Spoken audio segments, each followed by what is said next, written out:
গাড়িতে বসেই নিষিদ্ধ ঘোষিত আওয়ামী লীগের লাইভে যোগ দিয়েছিলেন সাকিব। আর তার কিছুক্ষণ পরেই তার মাগুরার বাড়িতে আগুন দিয়েছে দুর্বৃত্তরা। ধারণা করা হচ্ছে শেখ হাসিনার পতনের 2 বছরের মাথায় আয়োজিত প্রেস কনফারেন্সে লাইভে যোগ দেওয়ার কারণেই ক্ষিপ্ত হয়ে এমন ঘটনা ঘটানো হয়েছে। লঙ্কা প্রিমিয়ার লিগে দলে ছিল ফাইনালে যাওয়ার ম্যাচ। জমজমাট এই হাই স্কোরিং ম্যাচে ফাইনালেও যায় সাকিব আল হাসানের দল জাফনা কিংস। এদিন জাফনার 2 বাংলাদেশি করেন স্পট। তৌহিদ হৃদয় মাঠের ক্রিকেট স্পটলাইট কাড়লেও সাকিব কারেন মাঠের বাইরে, কেননা মাঠ থেকে বের হয়ে আলোচিত সংবাদ সম্মেলনে আল হাসান। 5 আগস্ট উপলক্ষে নিজেদের পতনের 2 বছর পর সংবাদ সম্মেলনে আয়োজন করে বাংলাদেশ আওয়ামী লীগ। যদিও সাকিব আল হাসানের ভাষ্যে এটি স্বদেশ প্রত্যাবর্তনের উপলক্ষে আয়োজিত এক মিটিং।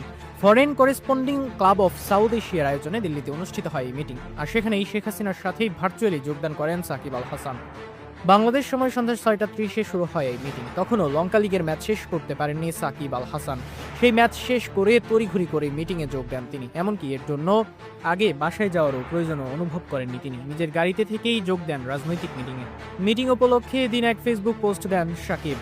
মিটিং এর বিষয় ও এর উপস্থিতির পরিচয় উল্লেখ করে তবে সবার নজর কাড়ে স্ট্যাটাসে উল্লেখ করার সময়, যেখানে নিজের দেশ রেখে শুরুতে ভারতীয় সময়সীমা উল্লেখ করেন সাকিব আল হাসান। এরপর উল্লেখ করেন নিজ দেশের জনগণের সময়সীমা।